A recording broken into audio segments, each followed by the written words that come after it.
Hello दोस्तों, बहुत बहुत स्वागत है आप सभी का अपने चैनल टीजीटी पीजीटी हिंदी साहित्य सागर पर। आज हम बात करेंगे यूजीसी नेट जीआरएफ के प्रीवियस ईयर क्वेश्चन पर, जो कि परीक्षा में यहाँ से क्वेश्चन बनते हैं। प्रीवियस ईयर से कुछ ना कुछ तो जरूर ही लिया जाता है और इसमें जो व्याख्या दिया है, व्याख्या से ही क्वेश्चन उठाता है। तो हम क्वेश्चन के साथ साथ व्याख्या भी देखते चलेंगे, जिससे कि हमारी परीक्षा में काम आ सके। ओके, तो चलिए शुरू करते हैं। और अगर आप चैनल पर नए हैं तो प्लीज़ चैनल को सब्सक्राइब ज़रूर कर लीजिएगा और बेल आइकन दबा दीजिएगा, जिससे कि अगली वीडियो आप तक सबसे पहले पहुंचे और आप वीडियो को लाभ उठा सकें। ओके, क्योंकि बहुत ही मेहनत लगता है पीडीएफ तैयार करने में, इसको फिर रिकॉर्ड करने में सब। ओके, ठीक है, चलते हैं क्वेश्चन पर।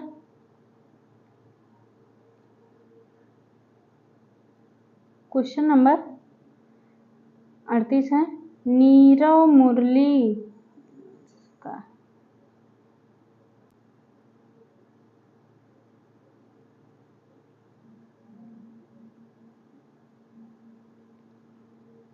नीरव मुरली कर लो चुप चुप अलिकुल थे बंद नलीन में कालिंदी बही प्रणय की इस तम में हृदय पुलीन में उपयुक्त छंद से संबंधित सही भाव है।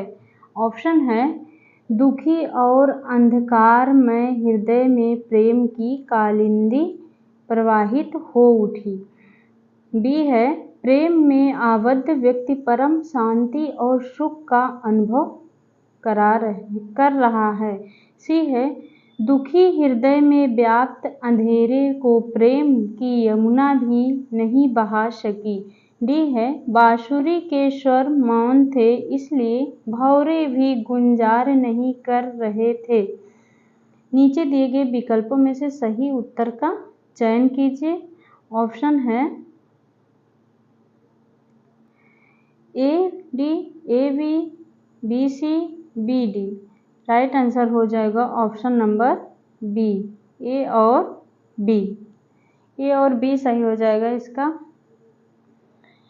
ए है, दुखी और अंधकार में हृदय में प्रेम की कालिंदी प्रवाहित हो उठी। बी है, प्रेम में आबद्ध व्यक्ति परम शांति और सुख का अनुभव कर रहा है। ये दोनों राइट आंसर हो जाएगा। अब हम इसका व्याख्या पढ़ लेते हैं।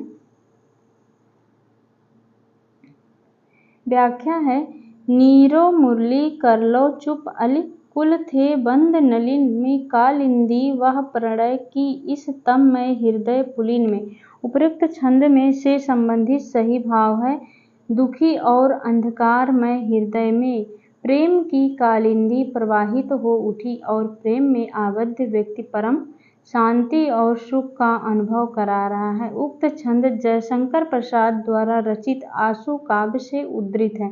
अब देखिए, यहाँ पर एक क्वेश्चन बनता है कि यह जो कथन है पूछ लेगा कि किस कवि का है या फिर किस काव्य में से लिया गया है। तो जयशंकर प्रसाद द्वारा रचित आंसू काव्य से लिया गया है।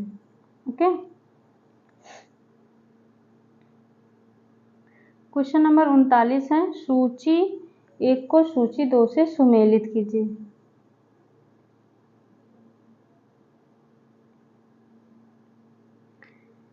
ऑप्शन ए है, मैं तुम्हारे हाथ का लीला कमल हूँ, प्राण के सर में उतरना चाहता हूँ, वे इस कदर पस्त हैं कि तटस्थ हैं, क्योंकि बहना रेत होना है, हम बहेंगे तो ही रहेंगे ही, सब चुप साहित्य चुप और कवि निवाक चिंतक शिल्पकार नर्तक चुप हैं।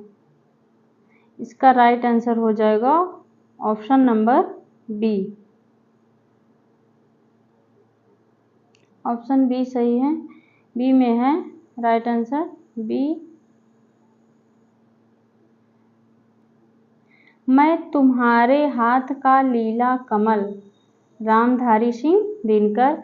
वे इस कदर पस्त हैं कि तटस्थ हैं धूमिल, क्योंकि बहना रेत होना है अग्गे, हम बहेंगे तो ही रहेंगे, ना रहेंगे ही नहीं। अग्गे का है सब चुन साहित्य चुप और कवि जन निर्वाक चिंतन, शिल्पकार नर्तक चुप हैं मुक्ति बोध।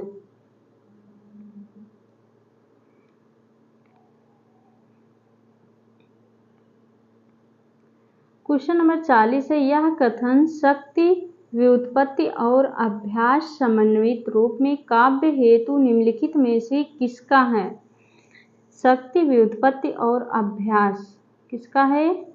राइट आंसर हो जाएगा, ऑप्शन है हेमचंद, मम्मट, दंडी, विश्वनाथ। राइट आंसर हो जाएगा ए किसका है? मम्मट का। शक्ति व्युत्पत्ति और अभ्यास समन्वित रूप काव्य हेतु है, यह कथन मम्मट का है। निम्नलिखित आचार्यों के काव्य हेतु के संबंध में कथन। ओके, शब्द व्युत्पत्ति और अभ्यास मम्मट का। और आगे हम देख लेते हैं और कवियों का क्या क्या कहे हैं। प्रतिभा, शास्त्र, ज्ञान, व्युत्पत्ति और अभ्यास तीनों के सम्मिलित रूप को काव्य हेतु माना दंडी ने। प्रतिभा का काव्य हेतु व्युत्पत्ति और अभ्यास प्रतिभा के संस्कार हैं हेमचंद। ओके,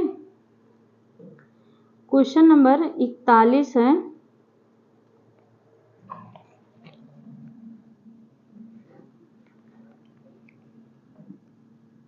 क्वेश्चन नंबर 41 पे बात करते हैं अब हम। युगों के अनवरत प्रवाह में बड़े बड़े साम्राज्य बह गए, संस्कृतियां लुप्त हो गई, जातियां मिट गई, संसार में अनेक असंभव परिवर्तन संभव हो गए, परंतु भारतीय स्त्रियों के ललाट में विविध वज्र लेखनी से अंकित अदृष्ट लिपि नहीं धुल सकी। उपयुक्त पंक्तियों के रचनाकार हैं तो सुभद्रा कुमारी चौहान, महादेवी वर्मा, हजारी प्रसाद द्विवेदी, भारतेंदु हरिश्चंद्र। राइट आंसर हो जाएगा ऑप्शन बी, महादेवी वर्मा का है ये कथन। अब इसका हम व्याख्या भी देख लेते हैं। युगों के अनवरत प्रवाह लिपि नहीं धुल सकी। उपयुक्त पंक्तियों के रचनाकार महादेवी वर्मा है। उक्त पंक्तियां महादेवी वर्मा कृत श्रृंखला की कड़ियां। अब देखिए यहाँ पे एक क्वेश्चन ये बन सकता है कि ये पंक्ति दे देगा और पूछ लेगा ये किस काव्य से लिया गया, कृति से लिया गया, तो ये श्रृंखला की कड़ियां नामक निबंध से उद्धृत है। इनके द्वारा रचित अन्य निबंध भी हैं, देख लेते हैं। विवेचनात्मक गद्य 1942, साहित्यकार की आस्था तथा अन्य निबंध 1962 ईस्वी में और संकल्पिता 1969 ईस्वी में आदि।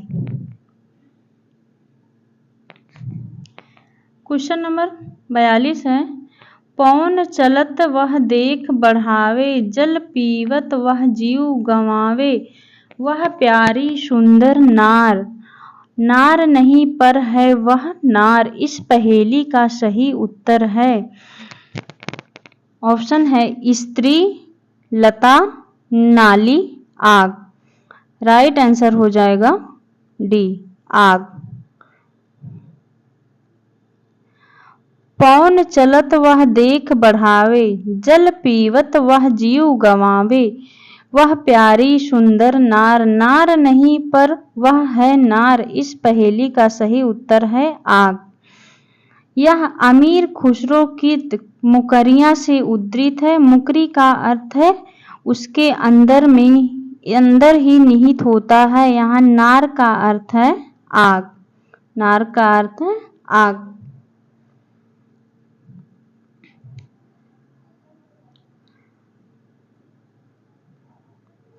क्वेश्चन नंबर 43 है, रेवा तट समय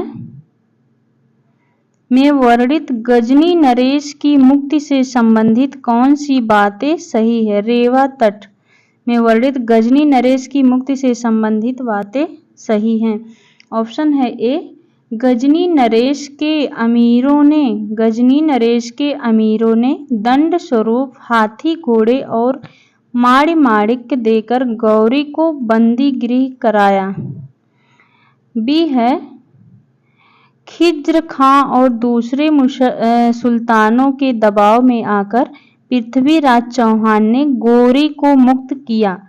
सी है, सुलह और शांति स्थापित करके पृथ्वीराज ने गजनी नरेश को ससम्मान उसके घर भेजा। डी है, पृथ्वीराज ने गजनी नरेश को पुनः युद्ध न करने की चेतावनी देकर भाग दिया। इसका राइट आंसर हो जाएगा ऑप्शन नंबर बी। बी में ए और सी राइट आंसर होगा। गजनी नरेश के अमीरों ने दंड स्वरूप हाथी और माड़ी माणिक्य देकर गौरी को बंदी गृह कराया। और सी हो जाएगा, सुलह और शांति स्थापित करके पृथ्वीराज ने गजनी नरेश को ससम्मान उसके घर भेजा। अब इसमें हम व्याख्या देख लेते हैं। रेवा तट समय में वर्णित गजनी नरेश की मुक्ति से संबंधित बातें सही हैं। गजनी नरेश के अमीरों ने दंड स्वरूप हाथी घोड़े और मणि माणिक्य देकर गौरी को बंदी गृह से मुक्त कराया था। 2 है, सुलह और शांति स्थापित करके पृथ्वीराज और गजनी नरेश को ससम्मान उसके घर भेजा। रेवा तट समय पृथ्वीराज रासों का एक अंश है। देखिए, रेवा तट पूछ लेगा किसका अंश है? पृथ्वीराज रासों का, जिसके लेखक हैं चंद्रवरदाई। पृथ्वीराज रासों में 69 समय या सर्ग हैं। ओके, यहाँ से भी पूछता है पृथ्वीराज रासों में कितने सर्ग हैं? 69, जिसमें रेवा तट 27वां सर्ग है। देखिए यहाँ से कितना क्वेश्चन बन रहा है। रेवा तट का नंबर पूछ लेगा, किस नंबर पर, चौथे नंबर पर है तो 27वें सर्ग है, 27वां सर्ग। ओके, और पूछ लेगा पृथ्वीराज रासों में कितने सर्ग हैं? 69।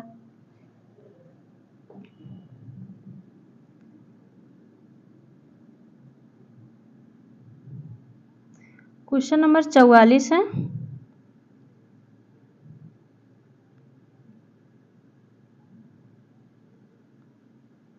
सूची 1 को सूची 2 से सुमेलित कीजिए। हरिशंकर परसाई, हरिवंश राय बच्चन, रामधारी सिंह दिनकर। संस्कृति के 4 अध्याय। संस्कृति के 4 अध्याय हो जाएगा, कहाँ गया? पहले इसको देख लेते हैं। हरिशंकर परसाई, हरिशंकर परसाई भोला राम का जीव, एक का 4, सिर्फ एक ही जगह सही है, 1 का 4। हरिवंश राय बच्चन, हरिवंश राय बच्चन क्या भूलूं क्या याद करूं, रामधारी सिंह दिनकर। संस्कृति के 4 अध्याय, रमणिका गुप्ता हाथ से।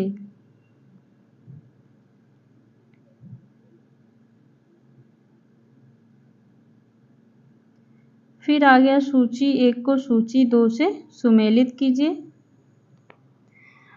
पग बांध घुघरिया गाचा री, भी है, बहुविध चित्र बड़ाए के हरि रच्यो क्रीड़ा रास, ते ही दुख भये पराश निपाते, लोहू बूढ़ उठे होय, काहे को गोपीनाथ कहावत।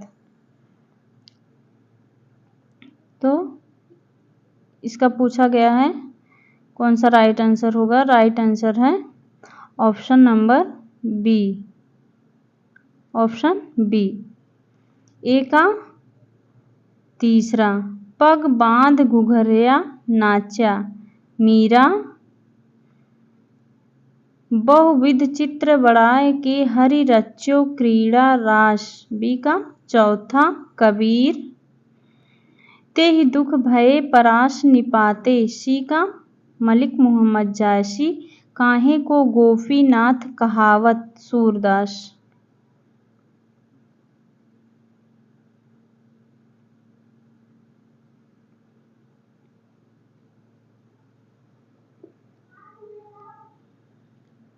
क्वेश्चन नंबर 46 है, इनमें से भिखारी दास की रचनाएं हैं।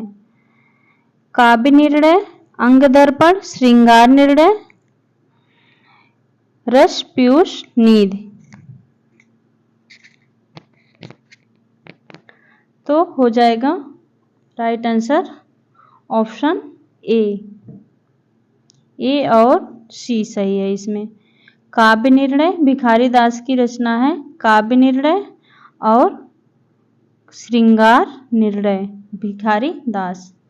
इसका व्याख्या देख लेते हैं। काव्य निर्णय और श्रृंगार निर्णय भिखारी दास की रचनाएं हैं। भिखारी दास रीति काल के कवि हैं। इनके द्वारा रचित अन्य रचनाएं हैं जैसे रस सारांश,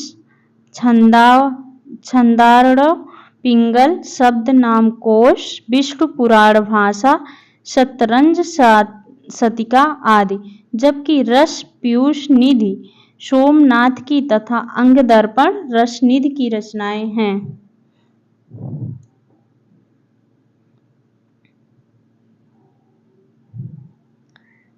क्वेश्चन नंबर 47 है, पहिले घन आनंद सींच सुजान कही बतिया अति प्यार पगी, अब लाए वियोग की लाए बलाए बढ़ाए विशास दगानी दगी, अखिया दुखियानी कुबानी परी ना कहु लगे कौन घरी सु लगी, मति दौर थकी ना लहे ठीक ठौर अमोही के मोह मिठास ठगी। उक्त समया के लाए में कौन सा अलंकार है? एमक श्लेष विप्सा अपहुनित नुति। राइट आंसर हो जाएगा ऑप्शन ए एमक। पहले घन आनंद मिठास ठगी। उक्त सवैया में लाए शब्द में एमक अलंकार है, जहाँ एक शब्द दो बार आए और दोनों के अर्थ अलग अलग हो वहाँ पर एमक अलंकार होता है। क्वेश्चन नंबर 48 है, निम्नलिखित में से कौन सा शब्द वाच्यार्थ के लिए प्रयुक्त नहीं होता है? ऑप्शन है निश्चित अर्थ, मुख्यार्थ, अभिधा शक्ति द्वारा ज्ञात अर्थ, अन्यार्थ। राइट आंसर हो जाएगा ऑप्शन नंबर डी अन्यार्थ। वाच्यार्थ के लिए प्रयुक्त नहीं होता अन्यार्थ। अन्यार्थ शब्द वाच्यार्थ के लिए प्रयुक्त नहीं होता, जबकि निश्चित अर्थ, मुख्यार्थ तथा अभिधा शक्ति द्वारा ज्ञात अर्थ वाच्यार्थ के लिए प्रयुक्त होते हैं।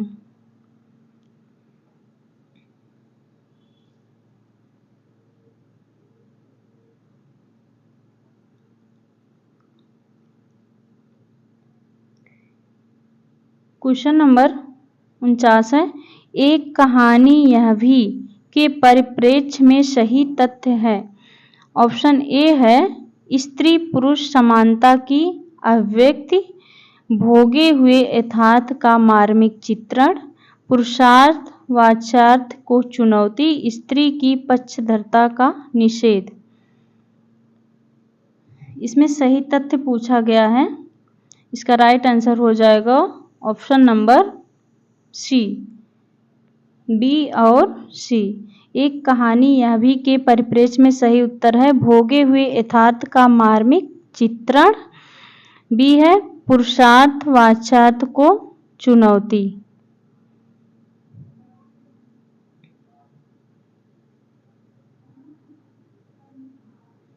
इसका व्याख्या भी देख लेते हैं। एक कहानी यह भी के परिप्रेक्ष्य में सही तथ्य भोगे हुए यथार्थ और पुरुष वर्चस्ववाद को की चुनौती है। एक कहानी यह भी 2007 ईस्वी में लिखी गई मन्नू भंडारी द्वारा रचित आत्मकथा विधा की रचना है।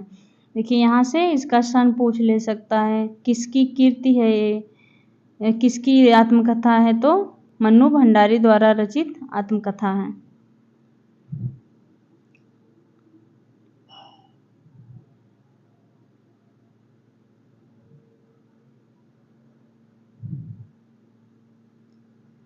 सूची 1 को सूची 2 से सुमेलित कीजिए। देश की दुर्दशा निहारोगे, डूबते को कभी उबारोगे। बकरी को क्या पता था मशक बन के रहेगी, पानी भरेगी भोग लोग और वह कुछ ना कहेंगे। मैंने कहा था दुर्योधन से, धर्म जिधर होगा वो मूर्ख उधर जय होगी। दुनिया में हाथ पैर हिलाना नहीं अच्छा, मर जाना पे बैठ के कहीं जाना नहीं। इसका राइट आंसर हो जाएगा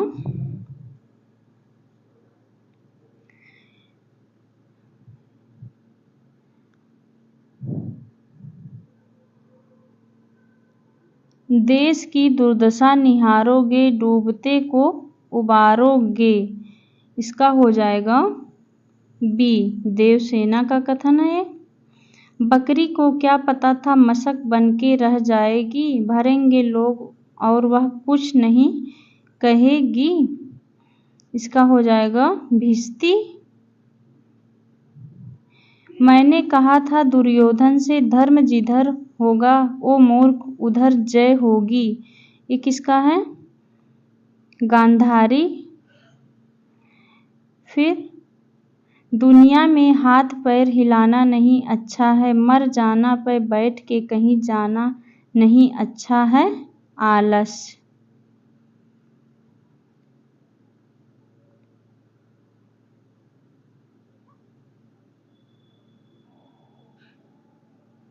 प्रकाशन वर्ष के अनुसार कृष्णा सोबती के उपन्यासों का सही अनुक्रम है। ऑप्शन है समय सरगम, जिंदगी नामा, सूरजमुखी अंधेरे के, दिलो दानिश। तो इसको क्रम से लगाने के लिए पूछा है। इसका राइट आंसर हो जाएगा ऑप्शन नंबर ए। पहले नंबर पे है सी, सूरजमुखी अंधेरे के। फिर है जिंदगी नामा, जिंदगी नामा दूसरे नंबर पे है। फिर है दिलो दानिश। उसके बाद है समय सरगम, समय सरगम चौथे नंबर पर। ओके, पहले पे है सूरजमुखी अंधेरे के, फिर जिंदगी नामा, दिलो दानिश, समय सरगम।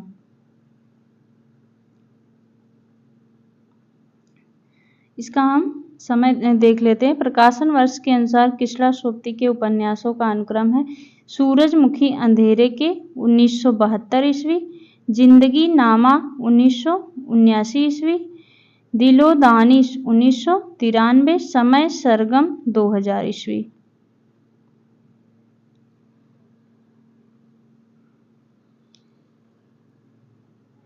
अरे यायावर रहेगा याद किस विधा की रचना है?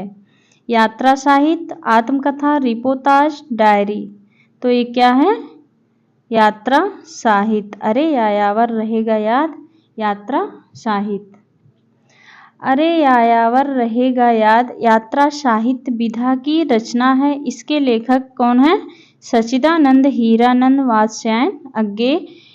इसमें अज्ञे ने स्वदेश यात्रा का वर्णन किया है। अरे यायावर रहेगा याद में किसका वर्णन है? स्वदेश यात्रा का वर्णन है। इनका एक अन्य यात्रा साहित्य एक बूंद सहसा उछली है, ये भी यात्रा साहित्य है। एक बूंद सहसा उछली है जिसमें विदेश यात्रा का वर्णन है। देखिए मोस्ट इम्पॉर्टेंट, इसमें विदेश यात्रा का वर्णन है। एक बूंद सहसा उछली विदेश यात्रा का है और अरे यायावर रहेगा याद में स्वदेश यात्रा का वर्णन है। ओके,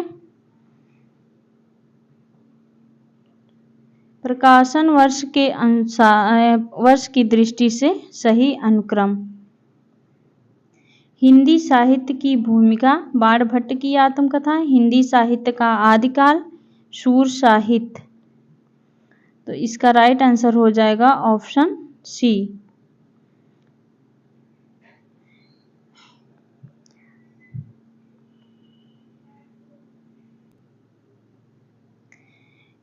सी राइट आंसर है। पहले है सूर साहित्य, सूर साहित्य। उसके बाद है हिंदी साहित्य की भूमिका। फिर है बाणभट्ट की आत्मकथा। फिर है हिंदी साहित्य का आदिकाल, हिंदी साहित्य का आदिकाल। अब इसका हम प्रकाशन वर्ष भी देख लेते हैं, सन भी बहुत इम्पोर्टेंट है जानना। सूर साहित्य 1930। हिंदी साहित्य की भूमिका मोस्ट इम्पॉर्टेंट 1940, हिंदी साहित्य की भूमिका 1940। बाणभट्ट की आत्मकथा 1946, हिंदी साहित्य का आदिकाल 1952।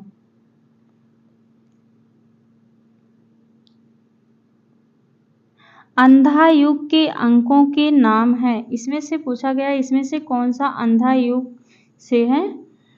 कौरव नगरी का विनाश, पांडव विजय, पशु का उदय, गांधारी का शाप। राइट आंसर हो जाएगा ऑप्शन नंबर डी, सी और डी। अंधा युग से है सी और डी। कौन सा है? सी, पशु का उदय, गांधारी का शाप। अंधा युग के अंकों में के नाम है पशु का उदय, गांधारी का शाप। व्याख्या भी हम देख लेते हैं। अंधा युग के अंकों का नाम पशु का उदय और गांधारी का शाप है। अंधा युग नाटक के लेखक कौन है? धर्मवीर भारती। इस गीत नाट्य का प्रकाशन अंधा युग गीत नाट्य है, देखिए यहाँ पर लिखा है गीत नाट्य। प्रकाशन वर्ष 1955 ईस्वी में हुआ था। इसका कथानक महाभारत युद्ध के अंतिम दिन पर आधारित है, अंधा युग नाटक। इस नाटक के 5 अंक हैं। देखिए अंधा युग में कितने अंक हैं? 5 अंक हैं जो क्रमशः निम्नलिखित हैं। इसका देखिए क्रम लगाने के लिए भी पूछेगा क्वेश्चन, यहाँ से भी बन सकता है। अंधा युग का क्रम लगाइए, अंकों के 5 अंक हैं उनका क्रम लगाइए। फर्स्ट नंबर पे है कौरव नगरी, पशु का उदय, अश्वत्थामा का अर्धशत, गांधारी का शाप, समापन, प्रभु की मृत्यु। कौरव नगरी अंधा युग नाटक है। फर्स्ट कौरव नगरी, पशु का उदय, अश्वत्थामा का अर्धशत, गांधारी का शाप, समापन, प्रभु की मृत्यु से है। ओके,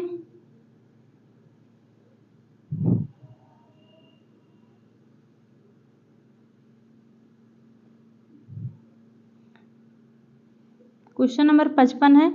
जैसन कहत बाड़ा जोगी, वैसन बढ़त बाड़े रोगी, बड़ सतसैया सहबा राम। उपयुक्त पद किस आत्मकथा में उद्धृत है?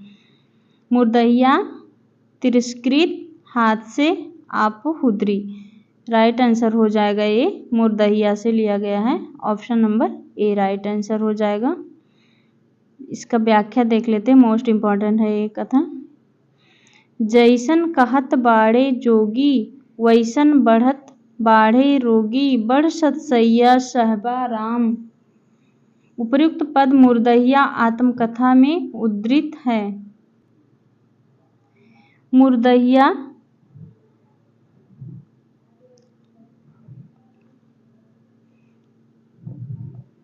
2010। प्रथम भाग आत्मकथा के लेखक हैं तुलसीराम। इस आत्मकथा का दूसरा भाग मणिकर्ण क्या है? निम्नलिखित दलित साहित्य उनकी आत्मकथाएं हैं। दलित साहित्यकार आत्मकथा सूरजपाल चौहान, आपहुदरी, हाथ से आपहुदरी, रामलिका गुप्ता, संतत, तिरस्कृत, सूरजपाल चौहान।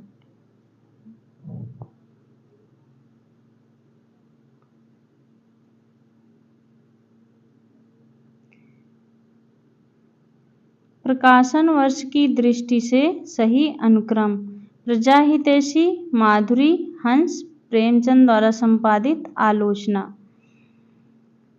विकल्पों का सही उत्तर है, इसका राइट आंसर हो जाएगा सी, ABCD। प्रकाशन वर्ष की दृष्टि तो एक क्रम से ही है। प्रजा हितैषी माधुरी, फिर हंस प्रेमचंद द्वारा संपादित आलोचना। समय देख लेते हैं। प्रजा हितैषी 1855, राजा लक्ष्मण सिंह, माधुरी 1922, दुलारे लाल भार्गव, हंस प्रेमचंद द्वारा संपादित 1930, प्रेमचंद, आलोचना 1951, शिवदान सिंह चौहान।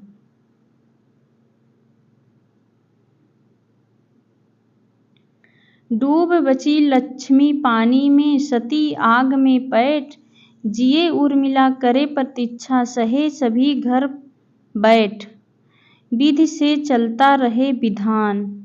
उपयुक्त काव्य पंक्तियां में स्त्री की किस मानसिकता का वर्णन हुआ है? स्त्री की दुनिया घर तक सीमित है। स्त्री सामाजिक विधान को तोड़ने के लिए उद्यत है। स्त्री विपरीत परिस्थितियों का सामना करने में सक्षम है। स्त्री अपने दुख को उत्सवधर्मी बनाना चाहती है।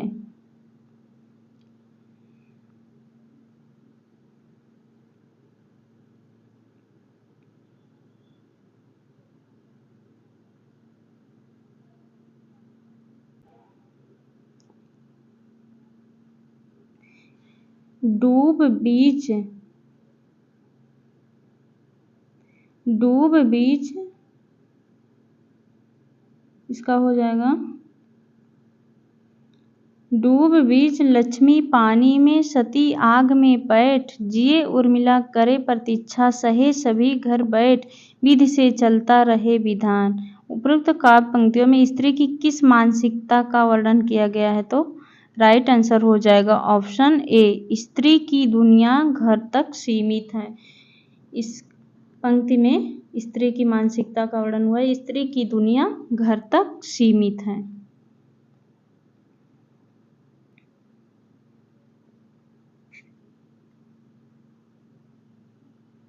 हिंदी साहित्यकारों के जीवन पर आधारित उपन्यास है। महासमर, मानस का हंस, बाणभट्ट की आत्मकथा, खंजन नयन। तो हिंदी साहित्यकारों के जीवन पर आधारित उपन्यास है। राइट आंसर हो जाएगा ऑप्शन ए, बी और डी। मानस का हंस और बाणभट्ट नहीं, खंजन नयन, बी और डी। साहित्यकारों के जीवन पर आधारित है, मानस का हंस और खंजन नयन। अब इसका हम व्याख्या देख लेते हैं। हिंदी साहित्यकारों के जीवन पर आधारित उपन्यास मानस का हंस और खंजन नयन है। इन उपन्यासों के लेखक हैं अमृतलाल नागर। मानस का हंस तुलसीदास के जीवन पर तथा खंजन नयन सूरदास के जीवन पर आधारित है। देख लीजिए कितना इम्पोर्टेंट है। मानस का हंस तुलसीदास के जीवन पर, खंजन नयन सूरदास के जीवन पर आधारित है।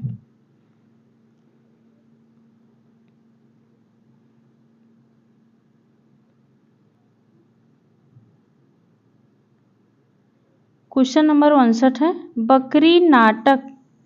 बकरी नाटक के बारे में स्वयं लेखक के विचार हैं। यह नाटक ना लिखा जाता यदि हिंदी में कोई ऐसा नाटक होता जिसमें जन चेतना को लोक भाषा और लोक रूपों के माध्यम से सामाजिक अन्याय के साथ जोड़ने का एक नया व्याकरण देखने को मिलता। यह नाटक लिख लेने के बाद मैंने इब्राहिम अलकाजी से आग्रह किया कि इसे रंगमंच पर प्रस्तुत करें। इस नाटक के सभी निर्देशकों ने इसके मूल आलेख में कोई परिवर्तन नहीं किया। यदि हिंदी के नाटककार वशाह प्रार्थी न होकर आम आदमी की पीड़ा आम आदमी की जबान में आम आदमी के बीच ले जाना हिंदी रंगमंच के लिए अनिवार्य मानते तो यह नाटक न लिखा जाता। तो बकरी नाटक के बारे में लेखक के विचार हैं। राइट आंसर हो जाएगा ऑप्शन सी, ए और डी। अब देख लेते हैं ए और डी में क्या है। ए और डी।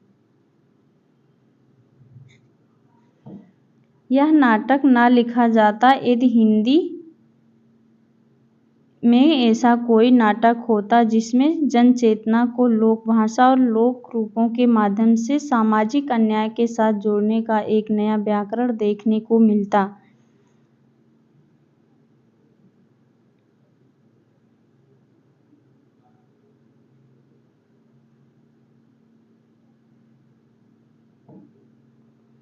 डी है इसका।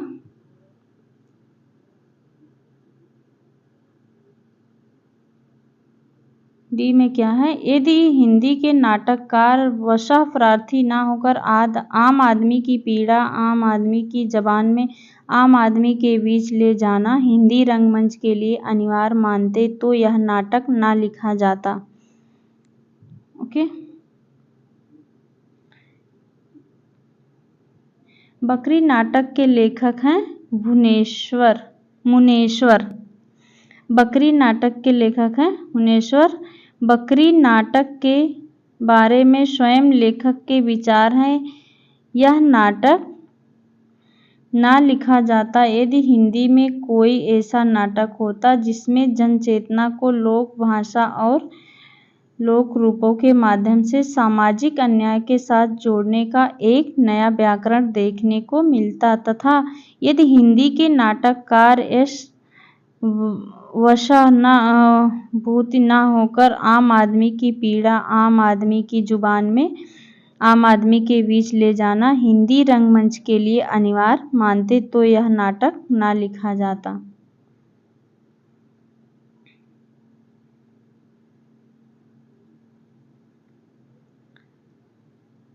क्वेश्चन नंबर 60 है, परीक्षा गुरु उपन्यास में अध्याय या परिच्छेद के स्थान पर किस शब्द का प्रयोग किया गया है।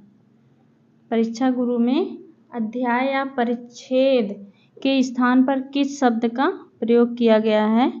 अनुच्छेद, सर्ग, प्रकरण, काल। तो राइट आंसर हो जाएगा इसमें प्रकरण का प्रयोग किया गया है। परीक्षा गुरु में प्रकरण का।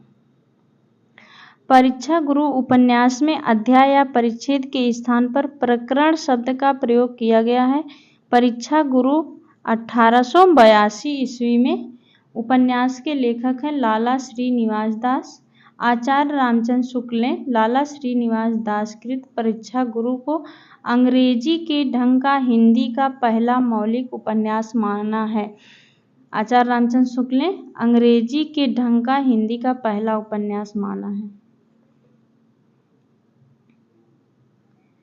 क्वेश्चन नंबर 61 है, क्यों पले पीस कर किसी को तू, मैं बहुत पालसी बुरी तेरी, है बहुत पालसी बुरी तेरी, हम रहे चाहते पटाना ही, पेट मुझसे पटी नहीं मेरी। उपयुक्त काव्य पंक्तियां किस रचनाकार की हैं। मैथिली शरण गुप्त, अयोध्या सिंह उपाध्याय हरिऔध, महावीर प्रसाद द्विवेदी, लोचन प्रसाद पांडे। राइट आंसर हो जाएगा option number B, Ayodhya Singh Upadhyay Hariaudh. क्यों पले पीस कर किसी को तू, है बहुत पालसी बुरी तेरी, हम रहे चाहते पटाना ही, पेट तुझसे पटी नहीं मेरी। अयोध्या सिंह उपाध्याय हरिऔध। इसका हम व्याख्या भी देख लेते हैं। उपयुक्त काव्य पंक्तियां अयोध्या सिंह उपाध्याय हरिऔध की है। यह पंक्ति हरिऔध कृत चोखे चौपदे कविता संग्रह से उद्धृत है। देख रहे हैं क्वेश्चन यहाँ पे ये भी बन सकता है, पंक्ति दे देगा, यहाँ पे पूछा किस लेखक का है, पूछ लेगा किस कविता संग्रह से उद्धृत है, तो चोखे चौपदे। यह कविता मुहावरेदार भाषा में लिखी गई है। हरिऔध जी हिंदी द्विवेदी युग के कवि हैं। इनके द्वारा रचित अन्य कविता संग्रह है प्रिय प्रवास 1914, वैदेही वनवास 1941, पारिजात 1937, रसकलश 1931, चोखे चौबदे 1932, चुभते चौबते 1924, पद प्रसून 1925, बोलचाल 1928, फूल पत्ते 1935, कल्पलता 1937 आदि।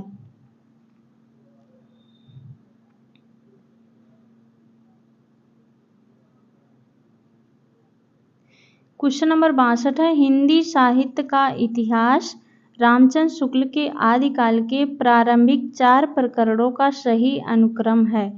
प्रकरण ऑप्शन है अपभ्रंश काव्य, सामान्य परिचय, फुटकल रचनाएं, देश भाषा काव्य। तो राइट आंसर हो जाएगा ऑप्शन बी।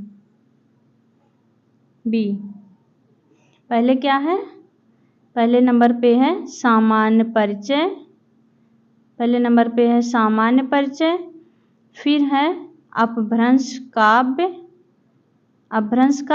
उसके बाद है देश भाषा काव्य, चौथे नंबर पर है फुटकल रचनाएं। हिंदी साहित्य का इतिहास रामचंद्र शुक्ल के आदिकाल के 4 प्रकरणों का सही अनुक्रम है। पहले नंबर पे है सामान्य परिचय, अपभ्रंश काव्य, देश भाषा काव्य, फुटकल रचनाएं।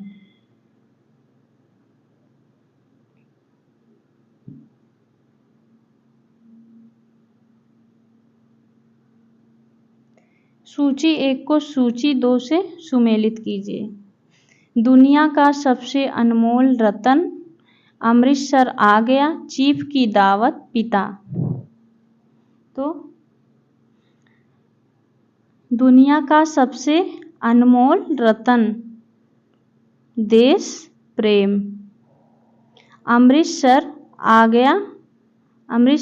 गया है देश का विभाजन, चीफ की दावत वृद्धों की उपेक्षा, पिता पुरानी और नई पीढ़ी का द्वंद्व।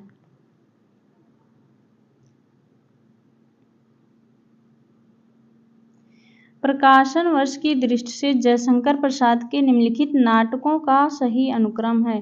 कामना, राजश्री, विशाख, प्रायश्चित। इसका राइट आंसर हो जाएगा ऑप्शन नंबर डी।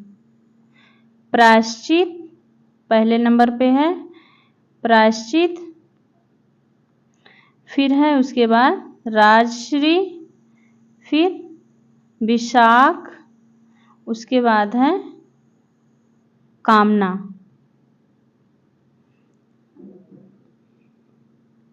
इसका हम देख लेते हैं सन। प्रायश्चित 1913 ईस्वी, राजश्री 1915, विशाख 1921, कामना 1927।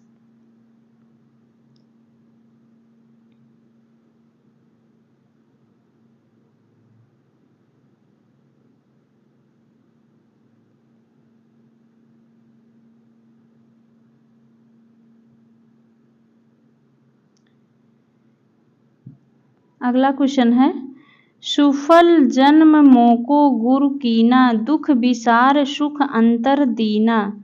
सुफल जन्म मोको गुरु कीना, दुख विसार सुख अंतर दीना, ज्ञान दान मोको गुरु दीना, राम नाम बिन जीवन हीना। उपयुक्त पंक्तियों के रचयिता हैं कबीर, नामदेव, सूरदास, रैदास। राइट आंसर हो जाएगा इसका कबीर, इसके लेखक हैं कबीर।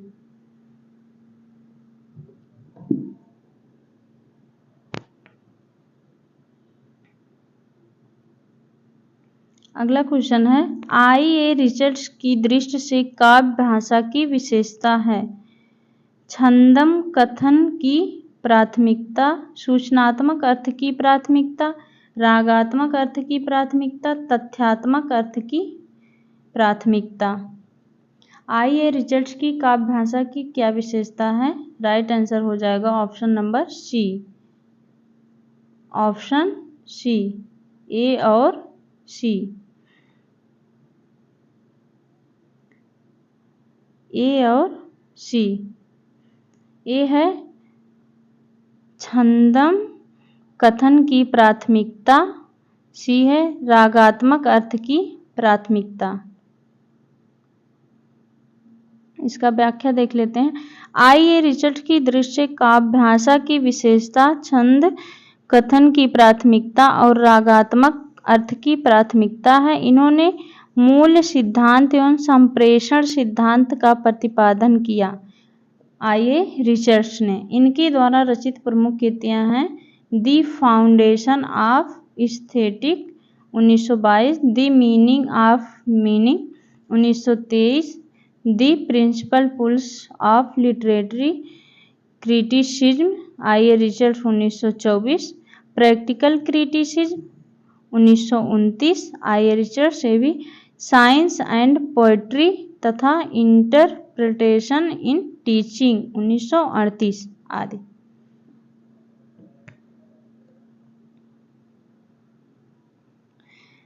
क्वेश्चन नंबर 67 है, रेवा तट समय के तथा पृथ्वीराज रासो के वे छंद जिन्हें चंद्रबरदाई ने कवित्त संज्ञा दी है, वे छंद ग्रंथों के में दिए गए कवित्त के लक्षणों में नहीं मिलते हैं। कवित्त संज्ञक वे छंद हैं, कौन सा इसमें नहीं मिलते हैं? सवैया, लोला, घनाक्षरी, छप्पय। राइट आंसर हो जाएगा डी, छप्पय। इसका व्याख्या देख लें। रेवा तट के समय तथा पृथ्वीराज रासो के वे सारे छंद जिन्हें चंद्रबरदाई ने कवित्त संज्ञा दी है, वे छंद ग्रंथों में दिए हुए कवित्त के लक्षणों से नहीं मिलते। कवित्त संज्ञक वे छंद छप्पय नहीं है। रेवा तट पृथ्वीराज रासो का एक खंड है जिसके लेखक चंद्रबरदाई हैं। पृथ्वीराज रासो में 68 छंद हैं तथा 69 सर्ग हैं। इसका मुख्य छंद है कवित्त छंद, छप्पय, दूहा, तोमर, गाहा, आर्या आदि। चंद्रबरदाई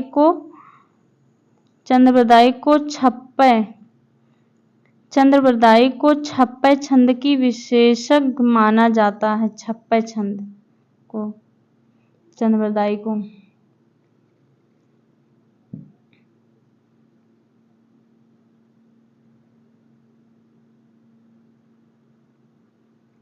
प्रकाशन वर्ष की दृष्टि से सही अनुक्रम है आकाशदीप, तर्क और तूफान, इंद्रजाल, फाजेब। तो इसका हो जाएगा पहले नंबर पे है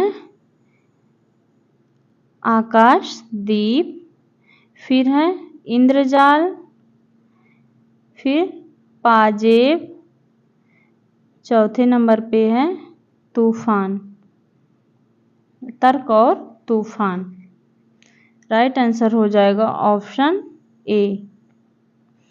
ए, बी, सी, डी। इसका अब हम प्रकाशन भी देख लेते हैं। आकाशदीप 1928 ईस्वी जयशंकर प्रसाद, इंद्रजाल 1936 जयशंकर प्रसाद, पाजेब 1948 जैनेन्द्र, तर्क और तूफान 1944 यशपाल। सोजे वतन संग्रह, अगला क्वेश्चन है, सोजे वतन संग्रह की कहानियां हैं यह मेरा वतन, आहुति, सांसारिक प्रेम और देश प्रेम, जुलूस। तो राइट आंसर हो जाएगा ऑप्शन नंबर सी, ए और सी।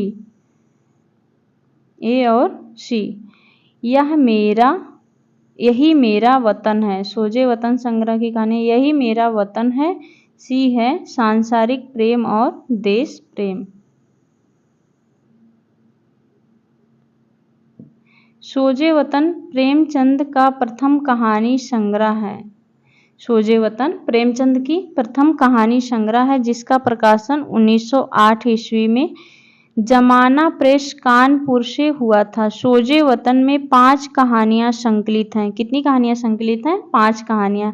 सांसारिक प्रेम और देश प्रेम, इसके दुनियावार डूबे वतन, दुनिया का सबसे अनमोल रतन, यही मेरा वतन है, शेख मखमूर, शोक का पुरस्कार, जबकि आहुति 1945 इलाचंद जोशी की है, जुलूस प्रेमचंद की कहानियां हैं।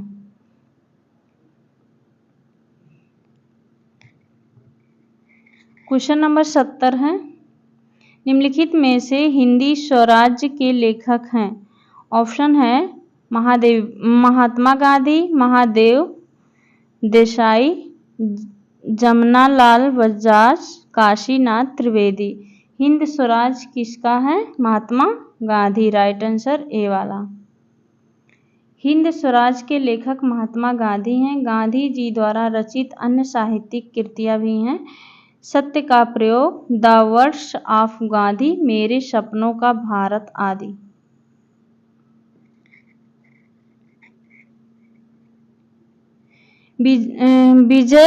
विजय त्रीड़ा का अंत पराभव में होता है। अलछेन्द्र राज सत्ता व्यवस्था से बढ़े तो बढ़ सकती है, केवल विजय से नहीं। यह विचार चंद्रगुप्त के किस चरित्र की है? ऑप्शन है चाणक्य, चंद्रगुप्त, दंडायन, अजीब। राइट आंसर हो जाएगा दंडायन। इसका व्याख्या है, विजय त्रीड़ा का अंत पराभव में दंडायन का है। अलछेन्द्र राज सत्ता सुव्यवस्था से बढ़े तो बढ़ सकती है, केवल विजय से नहीं। यह विचार चंद्रगुप्त नाटक के पात्र दंडायन का है। चंद्रगुप्त नाटक से लिया गया है, दंडायन का है। चंद्रगुप्त नाटक के लेखक हैं जयशंकर प्रसाद। इस नाटक के और प्रमुख पात्र हैं। पुरुष पात्र चंद्रगुप्त, चाणक्य, सिंहरण, राक्षस, सकटार, आंभिक, प्रवर्तक, सेल्यूकस तथा स्त्री पात्र हैं कार्नेलिया, कल्याणी, एलिस, मालविका, अलका, सुवासिनी आदि।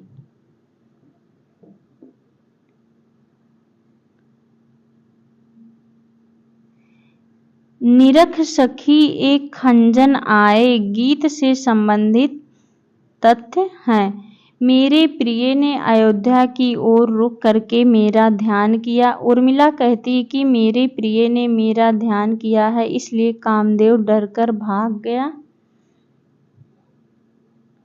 और है, उन्होंने मेरा ध्यान किया है और मुस्कुराए, इसलिए यहाँ कमल खिल उठे हैं। मैंने भी ध्यान करके अपने हृदय दर्पण में प्रिय की छवि देख ली। तो इसका राइट आंसर हो जाएगा ऑप्शन बी, ए और सी सही है। इसका उन्होंने मेरा ध्यान किया और मुस्कुराए, इसलिए यहाँ कमल खिलाए। और ए में था, क्या था ये? मेरे प्रिय ने अयोध्या की ओर रुख करके मेरा ध्यान किया।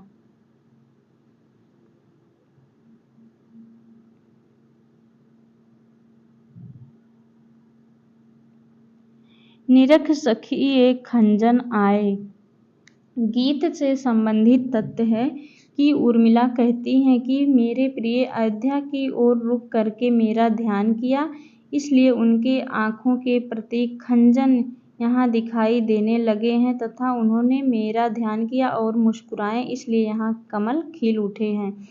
उक्त पंक्तियों के रचयिता हैं मैथिली शरण गुप्त। मैथिली शरण गुप्त द्विवेदी युग के कवि हैं। गांधी जी ने इन्हें राष्ट्र कवि की उपाधि दी है। क्वेश्चन नंबर 73 है,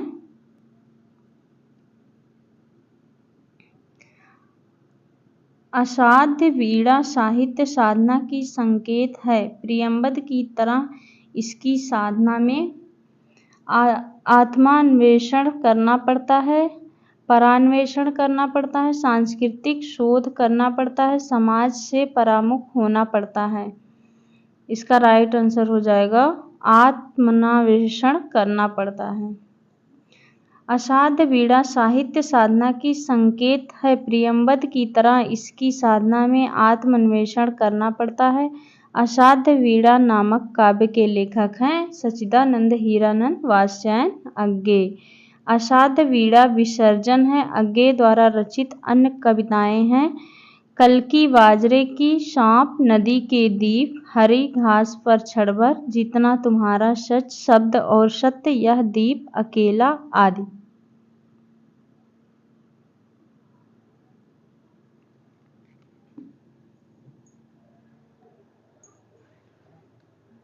अगला क्वेश्चन है,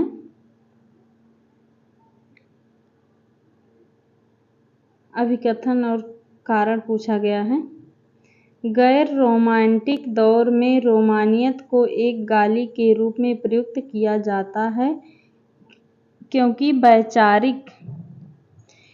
वैचारिक अनुभूति के स्पर्श के बिना उच्च स्तर की प्रेम कविताएं लिखी जा सकती हैं। उपरोक्त कथनों के आलोक में नीचे दिए गए विकल्पों में से सही है। ऑप्शन सी राइट आंसर हो जाएगा। ऑप्शन सी ए सही है लेकिन आर सही नहीं है।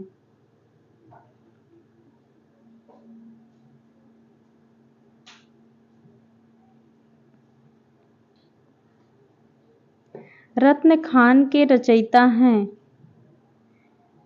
ऑप्शन है रसखान, मलूकदास, नंददास, सुंदरदास। राइट आंसर हो जाएगा मलूकदास।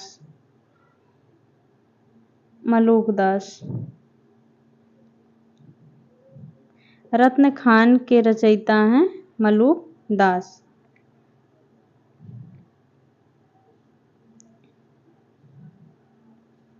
रत्न खान के रचयिता मलूकदास है। मलूकदास संत कवि हैं। इनके द्वारा रचित अन्य रचनाएं हैं। मलूकदास की अन्य रचनाएं ज्ञान बोध, ज्ञान परोच, भक्त वच्छावली, भक्ति विवेक, बारह खड़ी, रामावतार लीला, ब्रज लीला, सुख सागर आदि। जबकि सुंदरदास ज्ञान समुद्र, सुंदर विलास नामक कृतियों की रचना की है सुंदरदास ने। नंददास तथा रसखान भक्ति काल के कवि हैं। नंददास और रसखान। नंददास द्वारा रचित कृतियां हैं अनेकार्थ मंजरी, मान मंजरी, सुदामा चरित, रस मंजरी, रूप मंजरी, विरह मंजरी, रुक्मिणी मंगल, रास पंचाध्यायी आदि। रसखान द्वारा रचित कृतियां हैं सुजान रसखान, प्रेम वाटिका, दान लीला, अष्टयाम।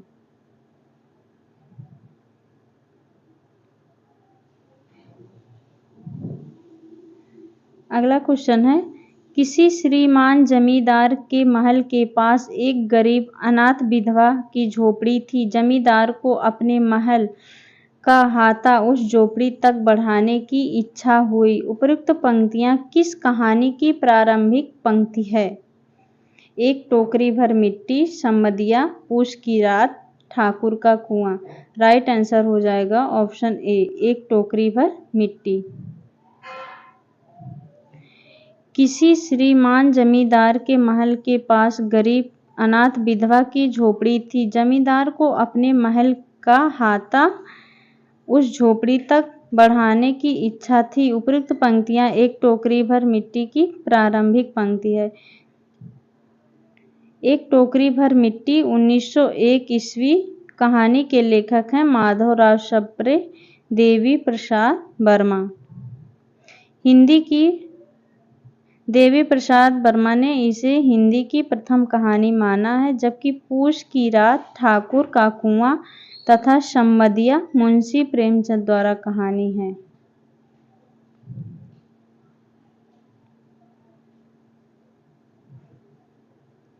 हिंदी साहित्य का इतिहास दर्शन के लेखक हैं। इतिहास दर्शन हजारी प्रसाद द्विवेदी, रामस्वरूप चतुर्वेदी, नलिन बिलोचन शर्मा, विश्वनाथ प्रसाद मिश्र। हिंदी साहित्य का इतिहास दर्शन के लेखक हैं नलिन बिलोचन शर्मा। हिंदी साहित्य का इतिहास दर्शन के लेखक नलिन बिलोचन शर्मा हैं। नलिन बिलोचन पटना विश्वविद्यालय हिंदी के प्राध्यापक एवं आलोचक थे। हिंदी में नकेनवाद आंदोलन के 3 पुरस्कर्ताओं में एक थे। अन्य कवियों का भी देख लेते हैं। आज हजारी प्रसाद द्विवेदी का है हिंदी साहित्य का आदिकाल, रामस्वरूप चतुर्वेदी का है हिंदी साहित्य एवं संवेदना का विकास, विश्वनाथ प्रसाद मिश्र का है हिंदी साहित्य का अतीत, जो कि 2 भागों में है। भारतेंदु हरिश्चंद्र की रचनाएं नहीं हैं। सत सई श्रृंगार, प्रेम माधुरी, उमर खयाम की रुबाइयां, जॉर्ज वंदना।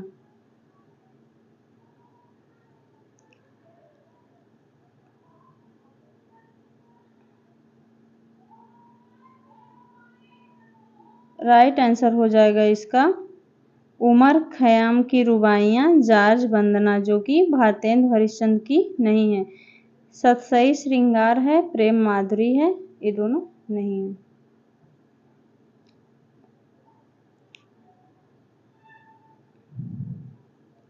अगला क्वेश्चन है ईदगाह कहानी में मोहसिन मेले में कौन कौन खिलौना खरीदता है? वकील, सिपाही, खंजरी, भिश्ती। तो ईदगाह कहानी में मोहसिन कौन सा खिलौना खरीदता है? राइट आंसर हो जाएगा भिश्ती। मोहसिन क्या खरीदता है? भिश्ती। ईदगाह कहानी में मोहसिन मेले में खिलौना भिश्ती खरीदता है। ईदगाह प्रेमचंद को उर्दू में लिखी गई कहानी है। प्रेमचंद की सुप्रसिद्ध कहानियों में से एक है। इसमें एक अनाथ बालक हामिद की कहानी का मार्मिक चित्रण किया गया। इस कहानी के प्रमुख पात्र हैं, देखिए पात्र भी पूछता है कि ईदगाह कहानी के कौन से पात्र हैं, कौन से नहीं हैं, या क्रम ऐसे कुछ पूछ लेगा।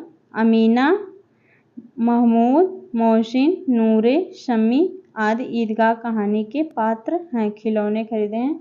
अब यहाँ पे देखिए नूरे ने, जैसे यहाँ पे पूछ लिया मोहसिन ने क्या खरीदा था? भिश्ती। अब इसमें से कुछ नूरे का पूछ सकता है। नूरे ने क्या खरीदा था? वकील। महमूद ने क्या खरीदा? सिपाही। शम्मी ने धोबिन।